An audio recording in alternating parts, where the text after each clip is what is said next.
Às vezes eu peço para que Deus me use aqui para você, que fale, que toque na tua vida. Oh meu Deus, que gostoso, viu? Que bom.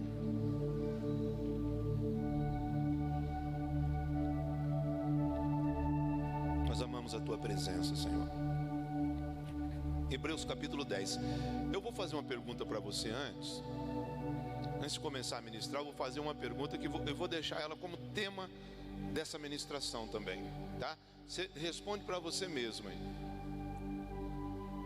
Para que estou vivendo? Beleza? Arquiva aí, salva aí no coração e na mente. Para que eu estou vivendo? É uma pergunta legal, hein? Você já pensou nisso? Qual o sentido da tua vida? Para que você está vivendo? Será que existe um motivo para tudo isso? Vamos meditar um pouquinho nisso hoje. Hebreus capítulo 10. A lei dada por Moisés não é um modelo completo e fiel das coisas verdadeiras. É apenas uma sombra das coisas boas que estão para vir. Os mesmos sacrifícios são oferecidos sempre, ano após ano. Portanto, como pode a lei, por meio desses sacrifícios, aperfeiçoar as pessoas que chegam perto de Deus? Se as pessoas que adoram a Deus tivessem sido purificadas dos seus pecados, não se sentiriam mais culpadas de nenhum pecado, e todos os sacrifícios terminariam. Versículo 3. Em vez disso, esses sacrifícios realizados ano após ano servem para fazer com que as pessoas lembrem dos seus pecados. Amém? Olha isso, hein, gente? A lei de Moisés, ou lei mosaica, que eram os estatutos de Deus, que era a Bíblia do Velho Testamento, o Alcorão, a lei que Deus deu ao povo, foi uma das coisas mais poderosas que o homem teve na vida, no ser humano. Porque a lei que Deus deu, que formou o povo judeu, essa lei foi a maior expressão de conduta humana até então já vista. Porque através da obediência a essa lei, aquele povo que Deus formou ele através de Abraão, foi um povo que nunca, jamais foi derrotado. A conduta deles diante de Deus, os sacrifícios, a obediência deles, assim foi coisa extraordinária, fazendo com que essa nação passasse na mão de inimigos terríveis. Os judeus, para quem conhece um pouco da história, venceram a crueldade dos assírios, inimigos terríveis, inimigos que quando conquistavam os povos faziam eles de vassalos, quer dizer, tinham que pagar imposto para eles, agora tinham que viver como escravo deles. E eles pegavam o rei e pegavam um gancho daqueles de pendurar carne no açougue e colocava o gancho aqui debaixo do pescoço e furava e arrastava o rei aqui como um animal, para humilhar aquela nação. E colocava o rei assim agachado de quatro, para que o rei assírio pisasse nas costas dele para subir no cavalo. Então era assim, a crueldade dos assírios eram terríveis. E o povo de Deus, ele passou por eles. O povo de Deus, o povo judeu passou pelo poder dos babilônios, dos persas, dos medos, dos gregos, dos romanos, dos otomanos, dos muçulmanos, dos nazistas. Essa nação não é fraca, não. Tudo sendo obediente. Eles passaram na Babilônia, e lá na Babilônia foi curada a idolatria. O povo judeu nunca mais adorou nenhum Deus. Depois da Babilônia, Deus curou a idolatria no meio do povo deles. Não tiveram mais problemas. Obedientes à lei. E você vai lá em Israel hoje, nação de primeiro mundo, melhor aviação, melhor exército, melhor agricultura, melhor medicina. O Waze que você usa ali foi criado lá pelos judeus. E tantos outros aplicativos que estão aí no teu celular foram criados por essa nação. Eu passei em Tel Aviv e lá tem uma universidade que os americanos vão lá aprender com os judeus. Eita povo, obediente a Deus. através dos estatutos de Deus, através disso pode, isso não pode. Eles foram fiéis, só que eles erraram numa coisa. Eles acharam que por obedecer essa lei, eles também poderiam estar herdando a salvação. E aqui eles erraram. Nesse ponto aqui eles erraram. Então eles foram muito fiéis, eles foram obedientes, eles fizeram sacrifício dia após dia, ano após ano. E o texto está dizendo assim: o erro deles foi que eles acharam que por causa do sacrifício, da disciplina, do rigor das orações, da obediência restrita, eles achavam que por isso eles poderiam ser salvos. E aqui eles erraram. E esse erro é o erro de todas as religiões, porque nenhuma religião salva ninguém. Pastor do céu, nenhum, mas eu sou católico, eu sou protestante. Religião ou sacrifício religioso não salva ninguém. Quem salva a humanidade dos pecados é Jesus Cristo, o Filho de Deus. Então isso o texto está dizendo, e nós podemos achar isso em todas as religiões. A pessoa faz o sacrifício. Sabe o que sobra de sacrifícios religiosos? Só o sentimento de culpa, né? Eu vi isso até dentro da igreja evangélica, até dentro do protestantismo, gente que faz bastante, que corre daqui, que corre dali, que faz um monte de coisa, mas não conhece Jesus.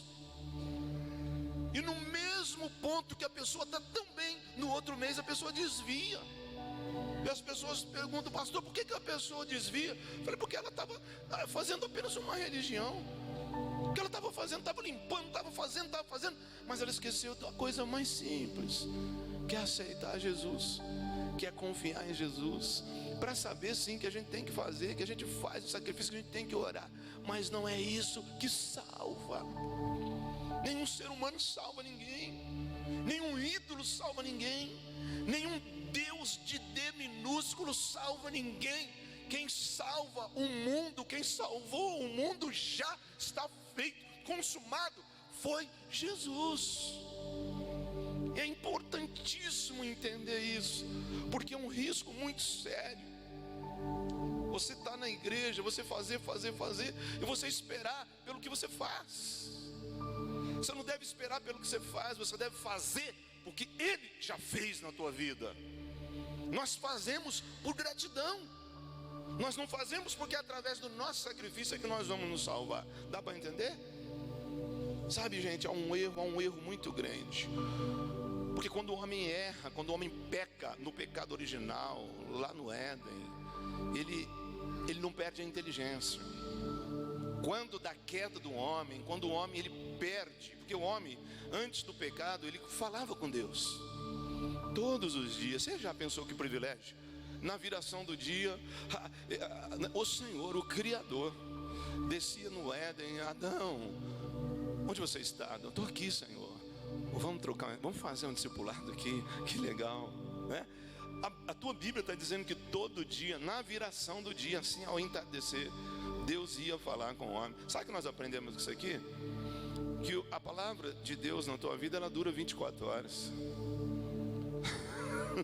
O poder da palavra de Deus numa intimidade e comunhão real, ela não pode ficar muito tempo. Por isso que às vezes a pessoa não consegue caminhar muito com Deus. Ela quer vir na igreja uma vez por semana, uma vez por mês, uma vez por ano, mas nunca vai ficar em pé. Se o próprio Adão conversava com Deus todo dia e assim mesmo pecou. Então, entendeu? Na viração do dia, todo dia Deus está falando com Adão. E quando Adão peca, ele tem que sair da presença de Deus. Quando o pecado entra na humanidade, a intimidade é quebrada, a salvação é perdida. Agora vem a condenação, a morte entra. A Bíblia diz que não tinha nem espinho, porque tudo que Deus tinha criado na vegetação, tudo que Deus tinha criado na flora era muito bom, era lindo. Depois apareceram os cardos, os espinhos, as coisas ruins. Então, quando o homem ele cai, ele peca, ele não perde a capacidade, ele não perde a inteligência, ele perde a presença de Deus, a comunhão de Deus, a salvação. Então isso aqui atrapalha, gente. Porque a inteligência do homem, gente, é uma coisa a ser estudada, né? Eu fico viajando nas coisas que o homem cria. Eu gosto de ver. Eu viajei já para países no exterior. Eu fico embaixo de ponte. Eu fico vendo nos Estados Unidos aquela obra de engenharia maravilhosa. Cada porca desse tamanho que segura a ponte. Eu fico viajando assim na inteligência do homem. O homem que pega uma árvore grande e faz virar uma árvore desse tamanhozinho assim. Você já viu? Tem um cactus. Todo mundo vendendo, pastor, dando de presente. Formado em laboratório. Eles pegaram uma árvore grande, eu vou fazer essa árvore ficar desse tamanhinho. Aí você põe dentro de uma xicrinha, e o japonês e a Carlota vai lá e faz um enfeite bonito lá. Olha que tudo bonitinho, que legal aquilo. Capacidade do homem, né? E pega uma coisa grande e torna pequena, e pega uma coisa pequena e torna grande, né? Você vê os drones que o homem inventou. Ele aperta um botão aqui, o bichinho levanta aqui, atravessa o oceano, vai lá e solta um míssil, bum, na cabeça, certinho, na vida de quem quer matar. O homem que pisa na lua, enfim, eu poderia citar tantas coisas. A inteligência do homem. Lá no livro de Daniel, fala que a cada tempo o homem vai ficar mais inteligente. Agora tem um problema aqui, que a inteligência do homem atrapalha às vezes a salvação. Que a Bíblia chega a dizer assim: olha, não são muitos os nobres que estão sendo salvos. E quando Paulo escreve isso, ele está se referindo aos nobres, aos intelectuais, aquelas pessoas da época que tinham muitos cursos superiores. Por quê, gente? Por quê? Porque eles se julgavam muito inteligentes. E Deus facilitou tanto a salvação do homem, que a pessoa, quando ela é muito inteligente, é perigoso ela ficar orgulhosa. E ela fala assim: mas isso é muito, muito simples. E ela se julga muito inteligente. E aí Paulo escreve assim: mas nós somos salvos pela loucura da pregação da cruz, que é loucura para os judeus e é uma falta de sabedoria imensa assim para o grego. O que eu estou querendo dizer, irmão, é que você tem que ser muito inteligente, mas a tua inteligência não pode tirar a tua fé de acreditar que ser salvo é a coisa mais simples que existe na terra. Que é só crer, confiar com toda a tua fé, que quando aquele cara, com todo o temor do meu coração, falo por causa da intimidade, Jesus, ele vai para o Monte Caveira e ele morre. Não é uma morte histórica, é o Filho de Deus pagando o preço pelo nosso pecado, e ele disse que todos os que crerem nele seriam salvos. É tão fácil. Então a pessoa às vezes fala: é capaz de construir uma máquina que voa fora da terra. Oh meu Deus.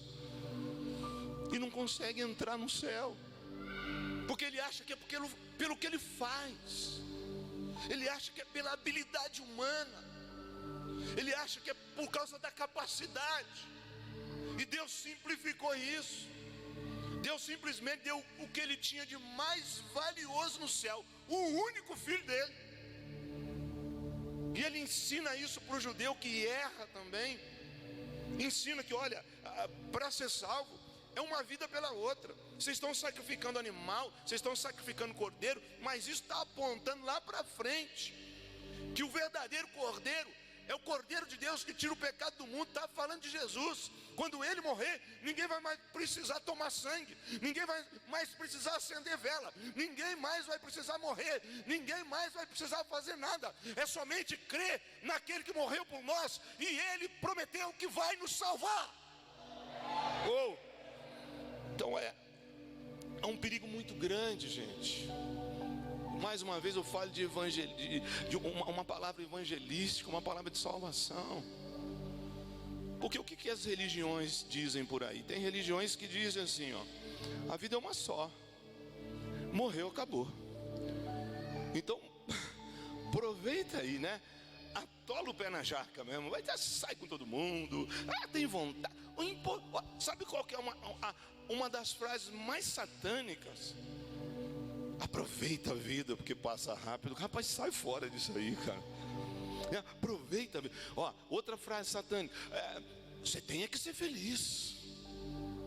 Você tem que ser feliz mesmo. Não importa nada, acha o que houver. O importante é que você seja feliz. Sai fora disso aí. Estou dizendo que você tem que ser infeliz, não. Eu estou dizendo que felicidade para quem serve a Deus não pode ser o alvo.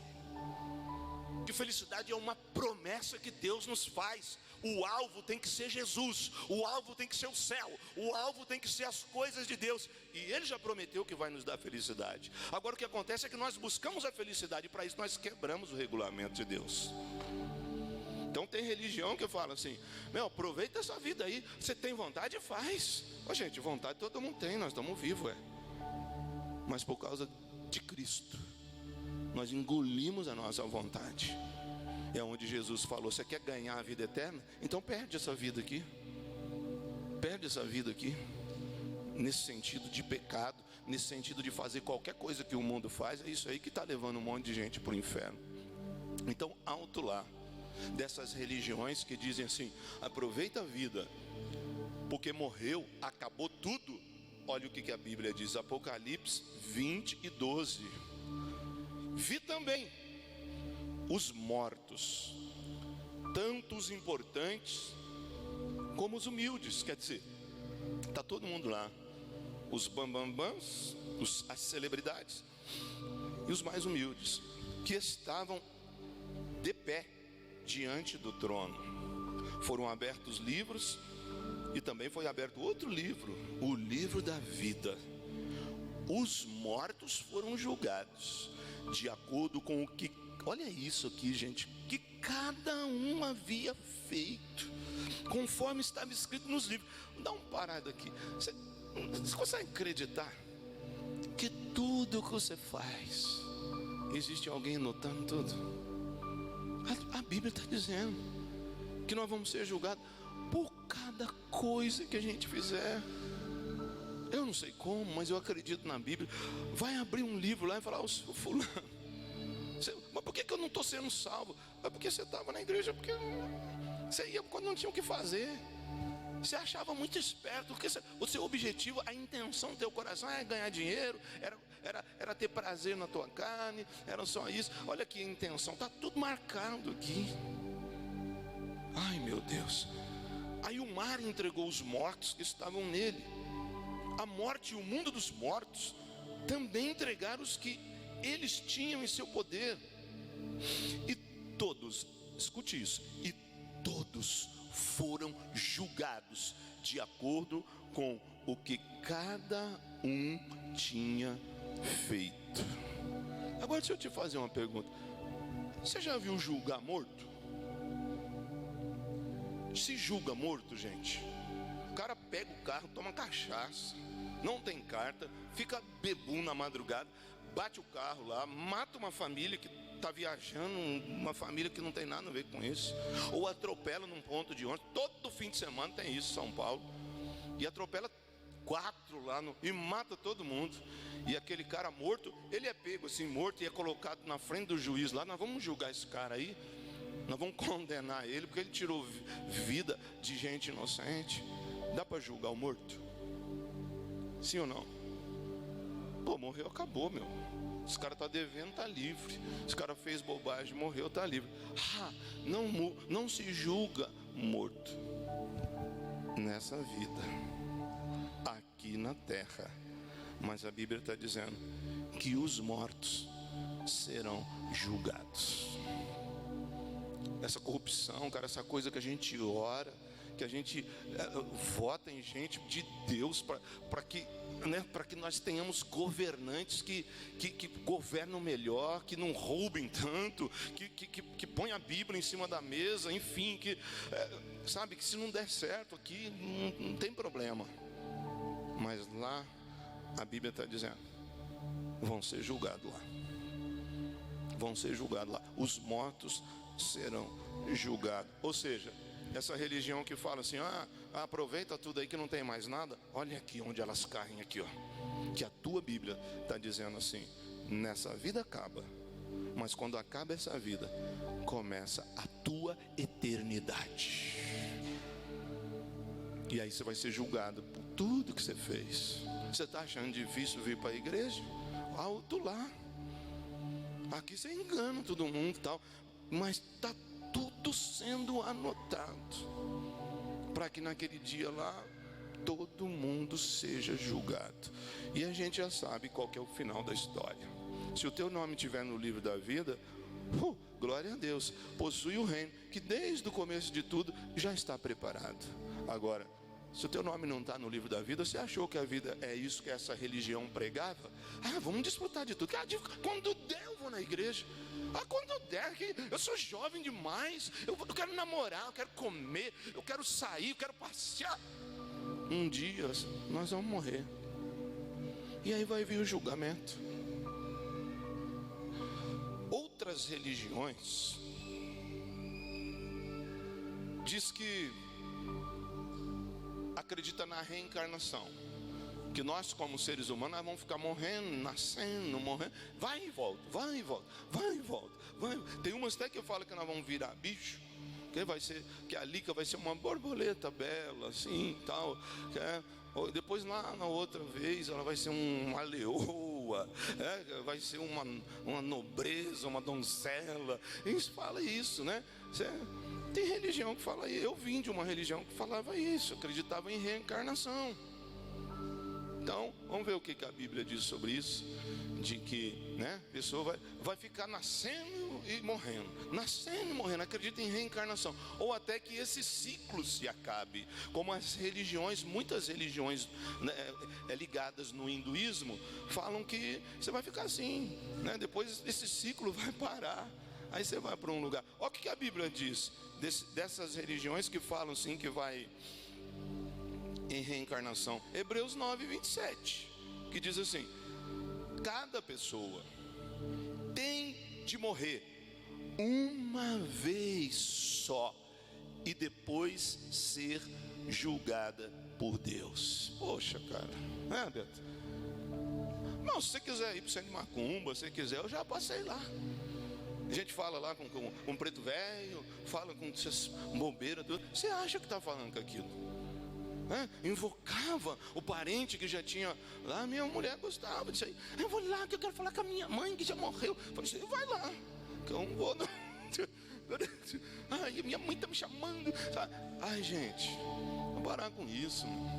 Se você quiser falar lá, uma coisa eu tenho que falar a verdade como gente de Deus. Você está falando com um anjo caído.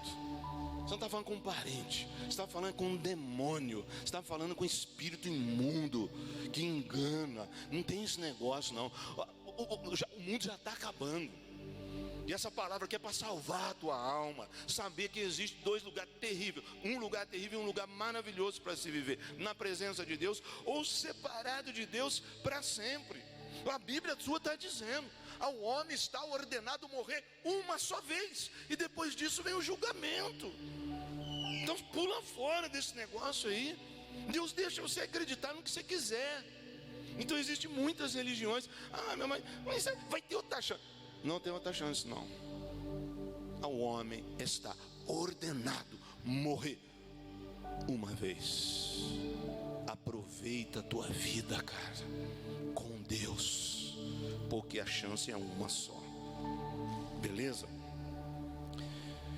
Outras religiões falam assim que é com muitos deuses que nós somos salvos, né? Então eu tenho um altar aqui, eu tenho santo não sei o que, São não sei do que, Fátima não sei o que, sabe? Um monte. E olha o que a Bíblia diz. Atos dos Apóstolos, capítulo 4, versículo 12. Olha o que a Bíblia diz: a salvação só pode ser conseguida por meio de Jesus, pois não há no mundo inteiro nenhum outro que Deus tenha dado aos seres humanos por meio do qual possamos ser salvos. Qual é a dificuldade? Nem preciso explicar. O versículo está dizendo: para parar. Você está indo atrás dessa galerinha aí que fumando essa pólvora, fazendo esse negócio aí. Sai fora disso aí. Não foi dado ao ser humano outro meio de salvação a não ser Jesus Cristo. Olha outro, Isaías 45, 22. Povos do mundo inteiro, voltem para mim, e eu os salvarei, pois eu sou Deus, e não há nenhum outro. E o cara estuda na faculdade, se torna um doutor, e põe uma estátua nas costas e fala que aquilo é Deus. Que uma história que encontrou jogada sem cabeça, e tantas outras histórias, cultura e coisa. Gente, eu estou falando de salvação. Eu não estou falando do que você gosta, do que não gosta. Eu estou falando que a Bíblia diz que só há um meio de se achegar a Deus: Jesus Cristo. Ele é o único intermediário, é só Ele, não há outro meio. Que Deus arranque você dessa armadilha hoje, que fica assim andando para lá e para cá. Já é tempo de nos convertermos de verdade. Poxa vida, mas vamos inventar uma Bíblia então? Aí porque cara, se você gosta ou não gosta, acerta a tua vida. A minha obrigação é de contar a verdade. É assim, não há outro. Deus está falando, povos do mundo inteiro. Olha, 500 anos antes de Jesus, povos do mundo inteiro, acredite em mim, voltem para mim, eu os salvarei, pois eu sou Deus e não há nenhum outro. Qual a dificuldade? Tem religiões que falam que a salvação vem pelo esforço nosso, pelo sacrifício, por aquilo que a gente faz, assim de religião, dizendo isso. Vamos ver o que a Bíblia diz sobre isso, sobre religiões que falam que é pelo sacrifício humano. Também na Índia você vai ver muita gente se chicoteando, se cortando, fazendo cultos nojentos ali, cortando membros do corpo para conseguir se salvar. É só você ligar na History, você vai ver, todo dia tem lá cultos extraordinários, lá a pessoa se mata, arranca pedaços, corta o corpo, arranca o dedo para se salvar. Jesus já pagou o preço, Jesus já fez tudo isso. Olha o que a Bíblia diz, Romanos 3 e 22. Deus aceita as pessoas por meio da fé que elas têm em Jesus Cristo. É assim que Ele trata todos os que creem, pois não existe nenhuma diferença entre as pessoas. Todos pecaram e estão afastados da presença gloriosa de Deus, mas pela sua graça, olha isso aqui, e sem exigir nada, não é pelo nosso esforço, Deus aceita todos por meio de Cristo Jesus, que os salva. Deus ofereceu Cristo como sacrifício, para que pela sua morte na cruz, Cristo se tornasse um meio de as pessoas receberem o perdão dos seus pecados. Pela fé nele, Deus quis mostrar com isso que Ele é justo. No passado Ele foi paciente, não castigou as pessoas por causa dos seus pecados, mas agora, pelo sacrifício de Cristo, Deus mostra que é justo. Assim Ele é justo e aceita os que creem em Jesus. Entende porque a gente só fala em Jesus? Porque se não fosse por Ele, nós já teríamos morrido. Entende porque nós adoramos a Jesus? Entende porque o crente que conhece a Bíblia, ele só fala de Jesus, porque não há outro meio. Eu gostaria que as crianças fizessem um pouquinho mais de silêncio, que eu estou falando sobre salvação. Em nome de Jesus, Senhor, toda perturbação, toda interferência cai por terra, para que haja salvação nessa noite aqui, em nome de Jesus, Senhor. Efésios 2:8 diz assim, pois pela graça de Deus vocês são salvos por meio da fé. Isso não vem de vós, mas é um presente dado por Deus. A salvação não é o resultado dos esforços de vocês, portanto, ninguém pode se orgulhar de tê-la. Entendeu tudo que eu estou falando desde o começo? Que a oração não salva, que ser rato de igreja, eu não perco, eu estou segunda a segunda, né? Não é isso que salva. A salvação já está pronta. Nós somos salvos pelo que Jesus fez por nós. Não é pelo nosso sacrifício, querido. A bondade humana não traz salvação. O esforço humano não traz salvação. A inteligência humana que cria espaçonave, que cria foguete, não pode trazer salvação. Às vezes até atrapalha, porque a pessoa se acha muito superior e acaba entrando no espírito de orgulho. O que nos salva é Jesus Cristo. Estou falando tudo isso porque o texto que nós lemos está dizendo que os judeus erraram, que eles achavam que era por isso, e quando Jesus veio para salvar eles, eles mataram ele. Foi bom para nós, mas está assim de gente errando, às vezes até dentro da igreja, achando que é pelo que faz, e a Bíblia está dizendo que aquilo que nós fazemos só gera em nós um desespero, um vazio dentro de nós. Você tem que entender que tudo que você tem é por causa do que Jesus já fez. Nós fazemos ingratidão, nós fazemos como favor, como resposta àquilo que Ele já fez por nós. Mas não é pelo nosso esforço que nós conseguimos entrar no céu, é porque Jesus já pagou o preço por nós. Então os judeus, eles erraram nisso. Eles achavam que Deus era só deles, e eles achavam que era pelo que eles faziam, aquele sacrifício, a sangue derramado, animal morto. E Deus falou: vocês erraram, como todas as religiões do mundo estão errando. Oh meu Deus. Romanos 3:20: pois ninguém é aceito por Deus por fazer o que a lei manda, porque a lei faz com que as pessoas saibam que são pecadoras. Então o que a lei nos mostra, o que a lei deveria mostrar para eles era a condição deles, caída. Vocês estão fazendo isso daqui, é só como uma sombra, como algo que será mostrado lá na frente. Mas não é por causa de vocês fazerem isso que vocês são salvos. Então eu quero reforçar a pergunta que eu fiz para você aqui: para que você está vivendo? E eu vou responder duas respostas. Primeiro, você está vivendo em primeiro lugar para ser salvo. Beleza? Guarda isso para você. O primeiro motivo da tua existência aqui é que você precisa garantir a tua salvação enquanto teu coração bate. Olha, não perca a tua salvação, cara. Não negocie a tua salvação. Não troca a tua salvação por nada, porque a vida é uma só. Jesus falou assim: o que adianta o homem ganhar o mundo inteiro e perder a sua salvação? Então a primeira coisa que você precisa saber é que você tem que garantir a tua salvação em vida, sabe? Se alguém na tua casa não quer, se o marido não quer, se a mulher não quer, sem briga, mas corre atrás, porque a salvação é individual. Eu já vi na ignorância a pessoa falar: aonde ela for eu vou, aonde ele for eu vou. Se ele for para o inferno você vai?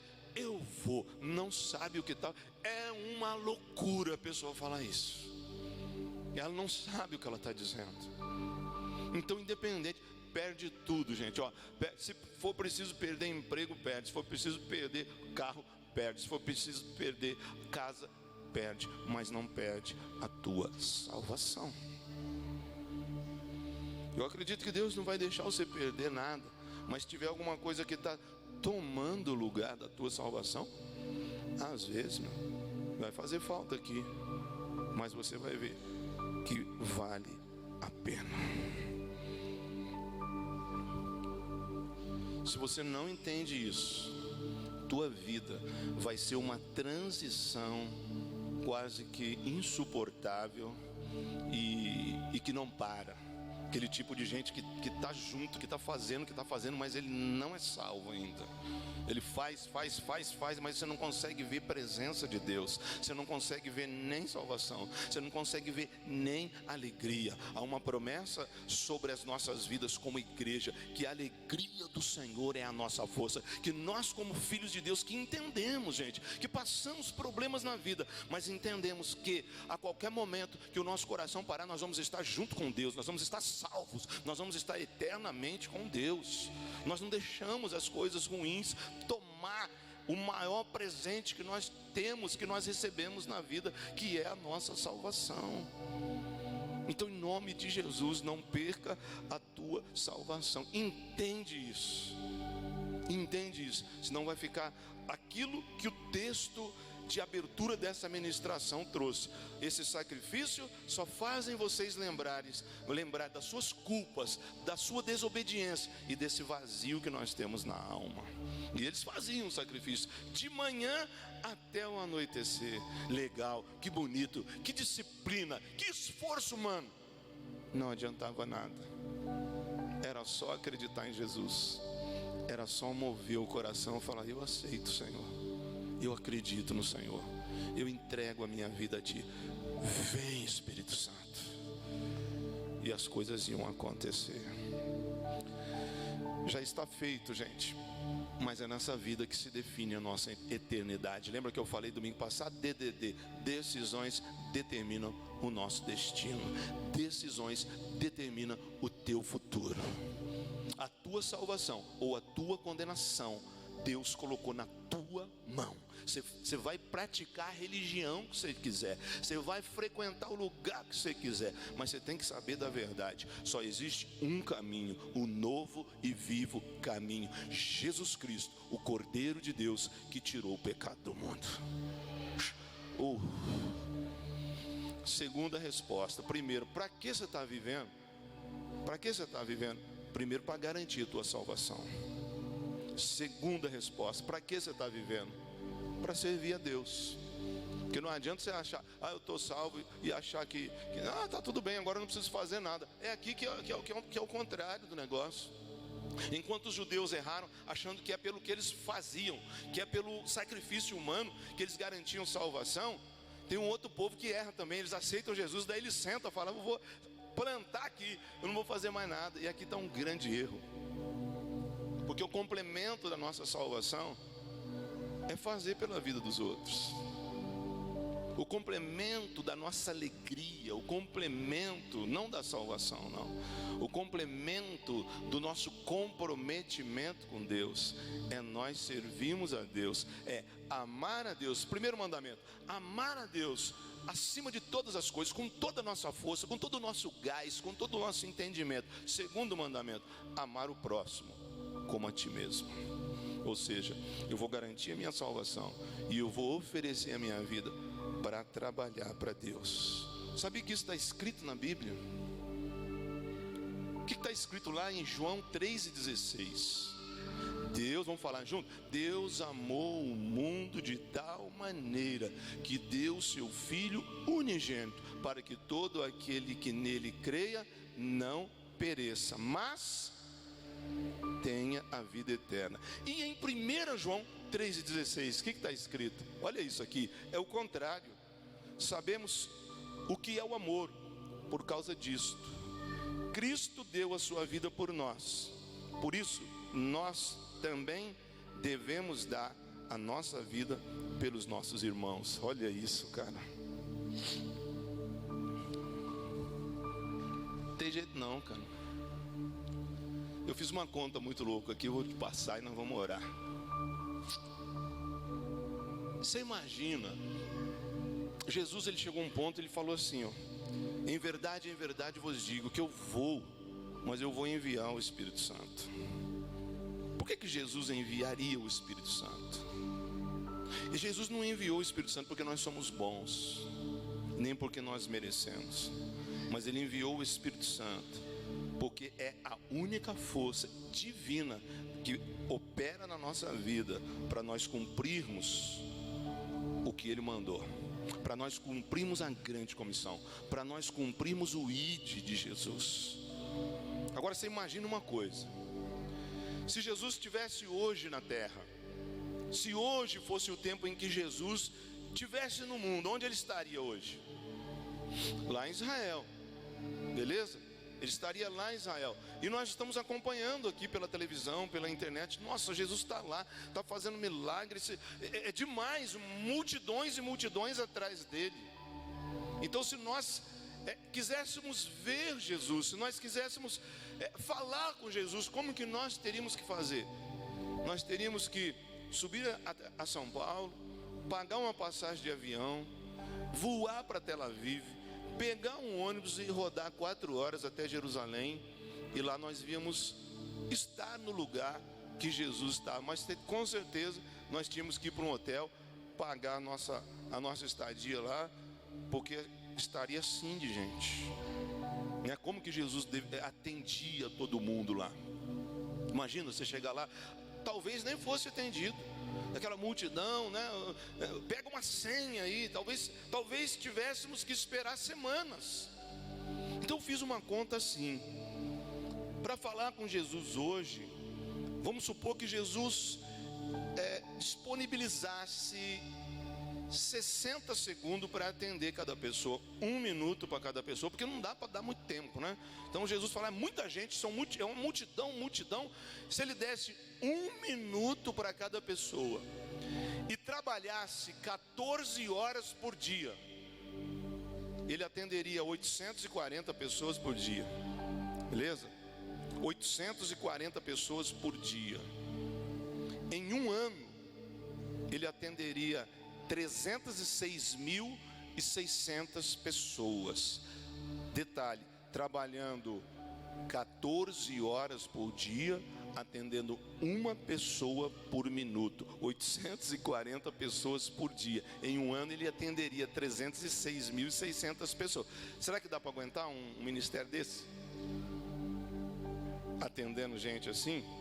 Aí eu fui fazendo essa conta aqui, né? Eu tirei sim, vai atender um minuto, dá para Jesus fazer um milagre, né? Qual é o teu maior problema? Né? Vai lá, o Marcelinho, eu quero casar. Então, casa aqui agora, tá? Aí chega a Solange, eu também quero casar. Casa aqui agora. 1 minuto já vai resolvendo o problema de todo mundo ali, né? O Beto fala, eu quero expandir meu negócio. Toma muito sushi para você, toma salmão aí e tal. Então, 1 minuto. Se ele trabalhasse 14 horas por dia, em 3 anos, ele falaria, talvez salvasse 919.800 pessoas. 3 anos que foi o tempo de ministério dele, ele teria falado para quase 1 milhão de pessoas. Bastante gente, bastante, né? Se ele trabalhasse 10 anos, ele teria evangelizado 3.066.000 pessoas. Bastante 3 milhões, né? Gente, o mundo tem 7 bilhões de pessoas. O mundo tem 7 bilhões de pessoas. Se ele trabalhasse 10 anos, ele teria ganho ou salvado 3 milhões de pessoas. Se ele trabalhasse 50 anos, ele salvaria 15.330.000 pessoas. Não é nenhuma cidade grande, não é nenhuma mega cidade. 15 milhões trabalhando 50 anos. Será que alguém conseguiria? 14 horas por dia, sem sábado, sem domingo, sem feriado, atendendo uma pessoa por minuto, 50 anos, ele salvaria 15 milhões. Se ele trabalhasse 500 anos, ele salvaria 153.300.000 pessoas. Nem o Brasil ele salvasse, se ele trabalhasse 500 anos. Aí eu fiz assim, se nós temos 7 bilhões de pessoas, para ele salvar um pouquinho mais de 1 bilhão de pessoas, sabe quantos dias Jesus tinha que trabalhar na terra? 3.270 anos.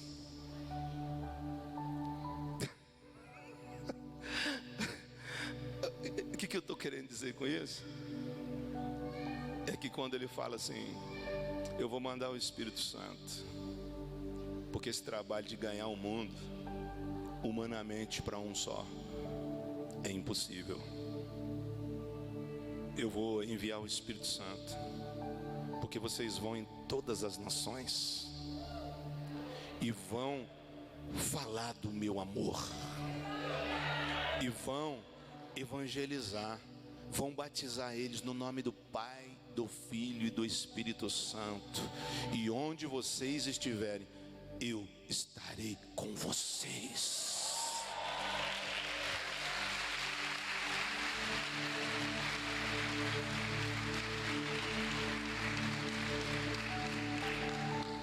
Gostou da conta? Nem Jesus daria conta. E você fica escondido aí, não quer ser lido, não quer salvar ninguém. Primeira regra, porque eu estou vivendo, é para me salvar. Segunda coisa, para salvar as pessoas que estão morrendo ao meu lado. É uma ordem, cara. Como é que pode uma conta louca dessa? Trabalhar 14 horas por dia atendendo uma pessoa a cada minuto, você não aguenta nem um ano. Você vai morrer de úlcera, você vai morrer endemoniado. Eu não aguento mais tanto problema. Mas ele fala assim: eu vou fazer primeiro e vocês vão dar continuidade. Todo mundo pode ganhar uma alma, todo mundo pode. Sabe por quê? Porque ele falou assim, que o mundo inteiro vai ouvir esse evangelho, e somos nós que vamos pregar isso. Ele prometeu, e eu acredito nele, que o mundo inteiro vai ouvir o evangelho. Quem é que vai? Se eu te dei um dado aqui, um fato, que se Jesus estivesse vivendo hoje, nem com a internet ele conseguiria fazer isso. Até porque esse negócio tem que ser cara a cara. Você entendeu que nós temos um compromisso com o céu, que nós temos um compromisso com Deus, que não é só vir aqui cheio de problema e falar: conserta o meu casamento, abre porta de emprego, me dá carro, me abençoa, me cura. E ele diz: faz a minha obra. E eu digo isso porque eu estou aqui hoje ministrando a palavra, porque há 21 anos eu entrei numa igreja, sentei lá atrás, e eu estou aqui, não é pelo que Deus faz não, porque Deus pode fazer milagre, é porque alguém me ajudou, é porque alguém me discipulou, é porque alguém nos momentos difíceis da minha vida fala: senta aqui, não desiste, eu vou orar, Deus vai abençoar, você vai conseguir, um dia você vai chegar lá. Oh meu Deus.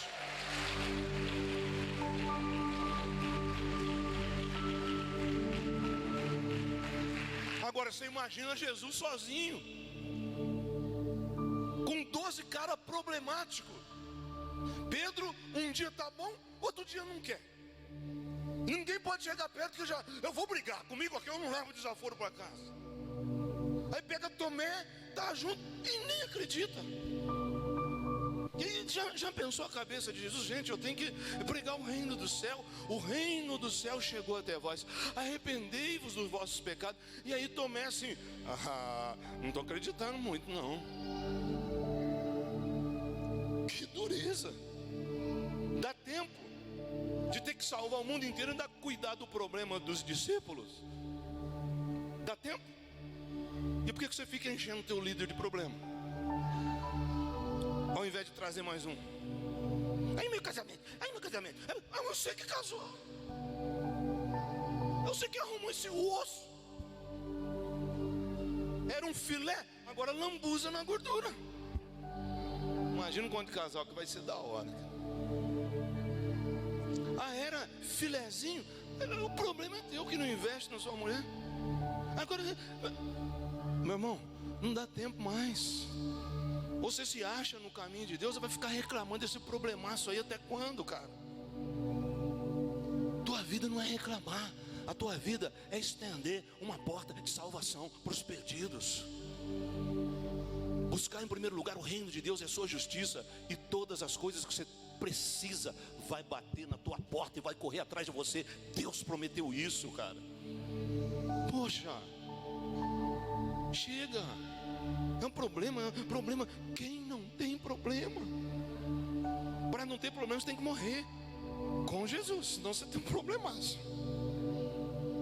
É um problema da pandemia, eu senti falta de um rapaz que abraçava a gente e beijava. Tamo junto, pastor. Não sei o quê. Eu não sentia muito aquilo. A pandemia levou ele embora. Irmão, cara, a pandemia tá tão difícil. A pandemia tá difícil para todo mundo, cara. Você abriu mão da igreja, você abriu mão de Cristo, você abriu mão do teu ministério, do curso, você abriu mão de tudo. Daqui a pouco vai passar, você vai vencer. Poxa, gente, Em nome de Jesus, eu estou aqui porque alguém me ajudou. Quem é que na igreja não tem momentos difíceis? Quem é que nunca pensa em falar, pô, parece que eu estou sozinho, o que me sobra parece que é só a desistência. Mas aí Deus levanta alguém e fala, não desiste não, cara. Você pensa na tua vida daqui 5 anos, você vai estar liderando, você vai estar salvando, você vai ter se encontrado na vida, tu terás sucesso na vida, porque essa é a promessa de Deus. Aonde você pisar a planta dos pés, ali Deus estará com você. Tudo que você tocar vai virar ouro. Os teus inimigos virão contra você por um caminho, mas por 7 caminhos fugirão de você, porque assim diz o Senhor: 1000 cairão ao teu lado, 10.000 à tua direita, mas tu e a tua casa jamais serão atingidas.